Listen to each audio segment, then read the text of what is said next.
Hey everyone, welcome back, and I am here to continue with part 3 of the vlog series for Dylan's New Nightmare. So this is the behind the scenes vlog, basically how everything came to be, and I am going to pick up right where I left off, which is after Mad Monster 2019 in Arizona. Thanks once again to Mad Monster for essentially allowing all of this to happen because of everything that we've built together. I mean, they've built their con and they've allowed us to be a part of it in some small way. So that is the reason why this has happened to begin with. So the next part of the story is immediately after the convention, like I mentioned at the end of the last episode, we went to dinner. It was the last day of the convention. We packed everything up, and Vince was going to be going back with Renee to actually do some prep for the Never Hike Alone Disappear music video that is now available on YouTube. That's what we were all working on. So they were going to be driving up together anyway, so they had a little bit of time after the convention. So we all went to dinner and we started talking about ideas for Dylan's New Nightmare in addition to the script. So a couple of the things that we came up with did eventually make it through and into the idea itself. A couple of them didn't, but nonetheless, it was a fun, productive meeting where everyone was vibing on each other's ideas, and it was sort of just obvious that it was going to work out very well. And so, we walked away from the meeting with ideas. I had some ideas of what I wanted to go to do next. And so we broke, and that's when I started to do the pre-production in real earnest. So that led to me having to figure out some things. I needed to figure out a location. I needed to figure out well, not quite yet, but that does happen. I did need to figure out another actor. But the location was the biggest thing. And then as I started developing things, I started to think, okay, well, we've got the glove, and, I started to think, wouldn't it be cool if we had our own glove, like Vince, when he made Never Hike Alone, he had his own version of Jason, which has been dubbed by the fans Ghost Jason. And so he had an original hockey mask design made, and he sort of put together the outfit that's, not dissimilar from Jason's outfits in the past, but it was all still a unique enough look that it's its own Jason. So I was like, honestly, if we're going to do this, we need to have our own Freddy as well. And so at the very least, let's see if we can make our own glove. And so that's when that part of the idea started. And I'll have a separate vlog video probably about the glove by itself. I don't know, maybe. I'm thinking so. But I started to reach out. Actually, I only really reached out to one person, to be honest with you. I had the idea for the glove. There was someone that I knew I could go to, and then there was someone that I ultimately did go to without even bothering going to this person. And it's worked out tremendously. So that'll be a separate story. Then I also was like, well, we need something, because our Freddy is a post New Nightmare Freddy. And he's not the same Freddy necessarily. He's the same entity, but this version of Freddy is going to be a little bit different, because the New Nightmare Freddy was way different, because he had his whole arm basically came into a glove. It had the red musculature and the bones, and then the 5 blades instead of the 4. So that glove was well different than the other ones before it. And so I wanted to have a glove that was maybe a bit of a mashup of that and the older gloves. So that's sort of where I went with that. And then Vince mentioned, maybe we could just have the sweater from New Nightmare kind of carry over. And that would be, because I didn't want to have, as cool as I really like the trench coat look in New Nightmare. As cool as it is, though, I didn't really want to mess with the trench coat again. So I'm going to have the New Nightmare sweater essentially be the carryover. So you'll know it's that Freddy, but it's going to have his own face as well. We decided to make his own face, which is where we get into the makeup effects artist that came into play, which is awesome.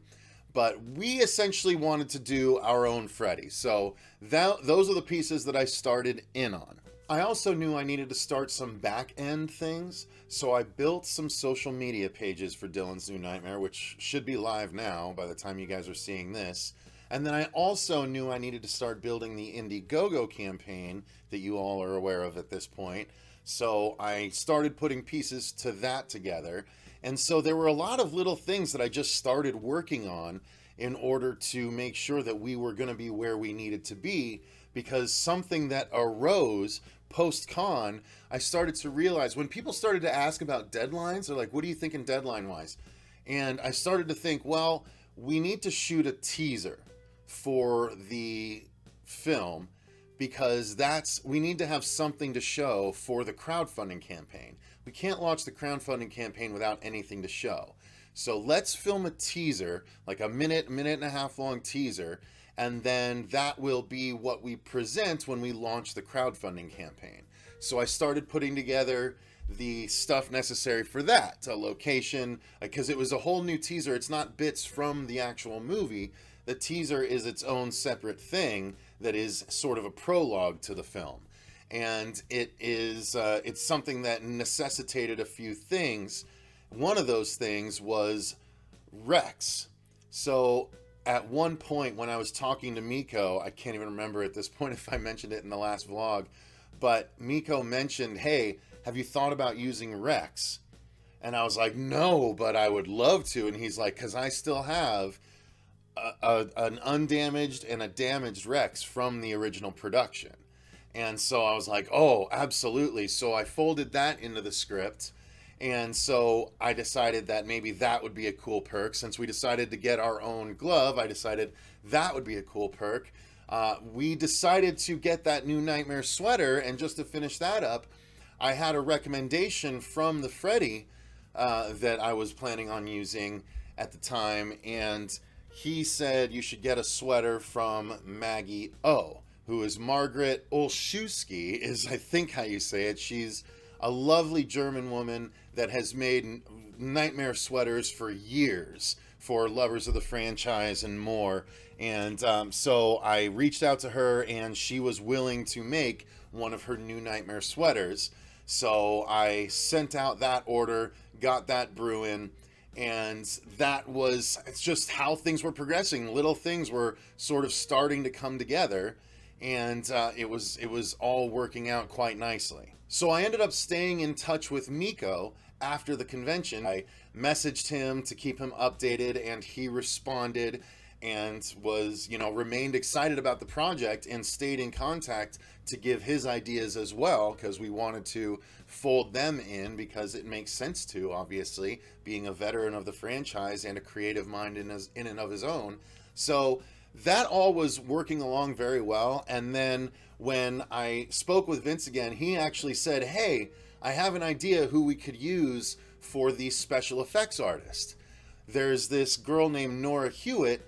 And I was like, Nora Hewitt, I feel like I know that name. And he's like, she was on Face Off.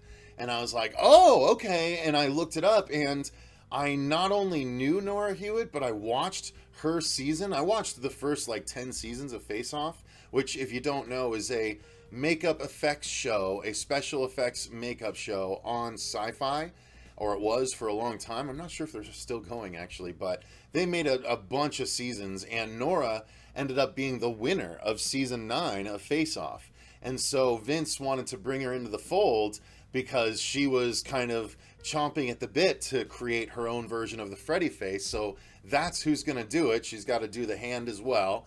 So we'll have her do that. And yeah, it's going to go great with all of these people involved and everything as it's working out as is. The other thing that started to happen behind the scenes that I didn't even know about, that I did find out about eventually, is that Fuego from our channel, if you didn't know, Jaime and Fuego is a co-host and co-conspirator on the channel. And so he is actually a drummer and musician, and he is a part of a band called Chiron with his cohorts Mahalo and Mooch. And they decided behind my back which not in a bad way, without me knowing, I should say, to start to try and create an idea for a song for the film. And since Fuego and I have always talked about how we love Dream Warriors is, I think, my favorite Freddy movie with New Nightmare behind it. And Dream Warriors, the song, has always had a soft spot in my heart. And so Fuego wanted to make a song, not obviously homaging that song, but in that vein, maybe a hair metal-ish kind of song. And so he decided to start to write a song with them that could work, and the song is coming out great. I don't want to say too much of it yet in this vlog, but it's a really cool song, and it's actually evolved because as the production behind the scenes has been going on, our goals have gotten a little bit loftier than they were to begin with. And again, I'm not going to talk about that part of it yet because I don't want to spoil anything, but nonetheless, Fuego has this idea. Fuego and Chiron start having these ideas for songs and ideas for score for the teaser itself. And not only that, but Fuego actually lets me know, and I hope this actually comes to fruition, but as of right now, it seems as though we might get a special guest actually singing the song. Again, I'm not going to say it now in case I have to take it back, but right now the plan is to have a very, very talented singstress sing the song, I should really say. And it's really exciting if it goes down. So that all was going on as well. So at this point in this series of the vlog, I was pretty much just a bunch of irons in the fire, trying to find out who can make Rex replicas, trying to find out who could replicate sweaters, trying to find out if our glove maker could do more than just one glove for our campaign, trying to realize what the campaign could be. Not only that, but we also started working on some marketing materials, i.e., I contracted out to have a logo and a image designed with the idea of making a poster out of them. So I commissioned Rollo Ledesma from Rollo World. That's his company, and he is an outstanding illustrator and designer out of New York that has designed all of our horror show logos throughout the years. So I reached out and asked if he'd be willing to design the logo and the actual picture. And he did design a logo. It didn't end up being the final logo, but the picture is the image that is on all of the preliminary posters for Dylan's New Nightmare. You can see it right here with the claws going through Rex. Rollo knocked it out of the park. And so that poster has come together so well. We are excited to offer it as a perk. And so that logo that Vince really sort of cobbled together. I do want to give a shout out here to the man behind our tagline, because we initially were just thinking of I can't even think of what the original tagline was for it. But then I reached out to and commiserated with Luke from Confused Reviews on YouTube. Shout out to him because he loves Freddy almost as much as me. He's not old enough to have loved him as long as me, so therefore he can't love it as much as me. Just logic. But nonetheless, he adores Freddy, and he has his Confused Reviews channel. He's gone through most of, if not all of, the Nightmare movies at this point, and he's super hilarious. It's a cartoon drawing that reviews movies. He said, if you remember, the tagline for Wes Craven's New Nightmare was, "This time staying awake won't save you." He's like, for Dylan's New Nightmare, you should do "This time growing up won't save you." And I was like, ooh, that's a great idea. So proper credit where credit's due. Luke from Confused Reviews, shout out to him, man, because that is a great tagline for the film. So that poster came together, and with Miko on board, we were able to put, featuring Miko Hughes returning as Dylan Porter. That's a huge sell by and of itself.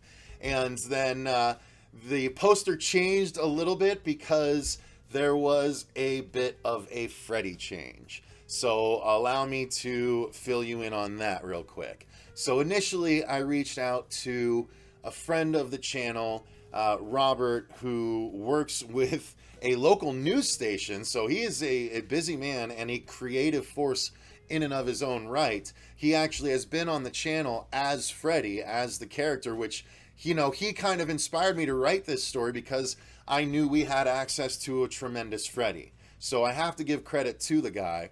And he was going to play our Freddy for a while, but unfortunately, due to scheduling and due to Robert's own creative pursuits, as a part of the reason, he is actually out there pitching his own movie and working with the news and doing that. It just wasn't going to line up schedule-wise, unfortunately. But he was, he was, you know, he gave me the advice about getting the sweater from Maggie-O. He was, you know, along the way the whole time. So big shout out to Robert. But unfortunately, it just wasn't going to work out. And so my next step was to find a replacement Freddy. And I had an idea in the back of my mind if something had gone wrong, what avenue I might pursue. And so I decided to pursue that avenue. And if you didn't know, there is a fantastic gentleman on YouTube by the name of Dave McCrae, who happens to be a voice actor by trade, and the YouTube is kind of his side gig. But he is a super popular, super creative, super entertaining, and energetic gentleman. And so I reached out to him. I actually met him even before all of this. I met him at the Halloween H40 convention in, I think it was October of 2018. And it was celebrating the release of Halloween 2018. It might have been in November. But nonetheless, I met him in person, and I had said, hey, let's do an interview sometime, because I had posted a little gag about him along with some other people regarding their Halloween coverage in a recent video. And when I walked up to meet him, he said, I know you. And I was like, he's like, I know your face, but I can't place from where. I was like, it's from this video that I made. And he's like, oh, right. And so we chatted for a little bit, and I said, man, I'd really love to interview you on the channel sometime. And he's like, yeah, sure, let's do it.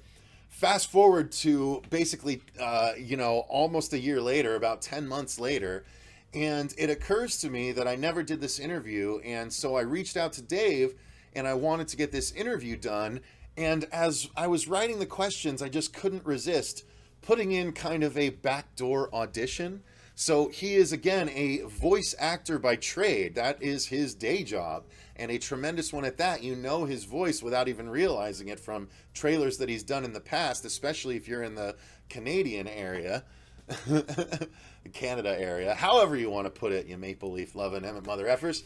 But no matter what, I knew that he had a talent for the vocal range, and that is part of what was making me a little concerned with the previous actor, because I had only known what he'd done during the reviews, and I knew I was going to have to use some vocal after effects, which they used on Robert Englund himself, so that's not a diss, that's just the truth of the matter. But I also knew that Dave might not need as much of that. So one of the questions was, hey, if Hollywood came a-knockin' and they said, we want you to play the next Freddy Krueger, what voice would you do? And this is what he ended up doing. The last thing I wanted to do with Dave here is I wanted to get back to a bit of his voice talent. And I wanted to put him on the spot, but I also know that a real voice actor would like a bit of preparation time if he at least could put some thoughts around in his head. So I reached out. Go ahead. No, I said I was thinking about it. Okay. So I reached out. I said, I would like to get your vocal take on a few different fun things in the horror genre, and luckily he was about it. So I think the first one is a steady transition from our last topic.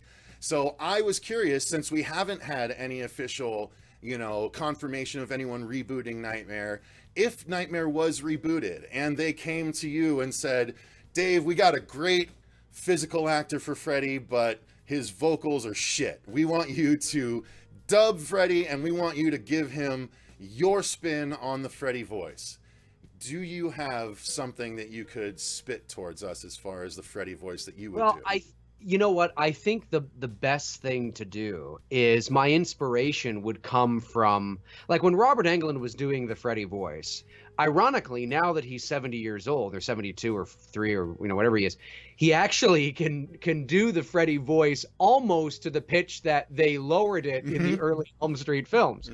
But when you watch the original Elm Street trailer from 1984, when it gets to the scene where Nancy's got the phone up to her ear and the tongue comes out of the phone and says, "I'm your boyfriend now," that actually is before they've lowered Robert's pitch. So all you hear is, "I'm your boyfriend now, Nancy," and it sounds very strange. Sounds very weird. It's like that's not intimidating at all. But of course, in the movie, it's much deeper, right? So I think I would take inspiration and I would say to the producer, I would say, that's where we got to go. Like, we have to go back to that level of dark and very subtle with it. Like, and Robert was doing that a lot in the first Elm Street and the second Elm Street. So for me, I mean, it would be more like, do you remember, in Elm Street 2 when he's like, where would I go with it? I'm trying to, just something that's just like, "You are all my children now." Damn. Now, this is God. Like just something that is so visceral and so intimidating. Nothing, the voice has to match because my Freddy would be very very in the dark, in the shadow, right? Going back to what Robert did. Now, they lowered Robert's voice, but that's what it sounded like. Is it, "This is God." Like whatever it was, it's like, oh my God, like the uncanny valley is just so weird and eerie there with this evil demon or whatever. In the later sequels, he was a little more whimsy and kind of up, "Hey, Alice." He was kind of up here a bit because he was cracking the jokes. He's got to go down, like that great moment in part 2 when he's like, "Jesse, we've got a lot of work to do, you and me." It's so down here like this. It's so guttural and bassy. Again, that's lowered, but it's so intimidating. "You've got the body and I've got the brain," and he peels it. That's where my Freddy would have to be, is somewhere in there. But that also, the script allows him to be that way. If the script plays the character where he's got to be cracking one-liners every 5 seconds, like in Freddy's Dead, it doesn't give him the opportunity to do that. So the script has to be frightening. He has to be genuinely frightening. And they have to go back to that sort of voice. Something down here, something down there. I like that. That's awesome. That makes complete sense. So obviously after that, I'd kind of sold myself. And so after that very stream, I asked Dave to hang back afterwards and chat.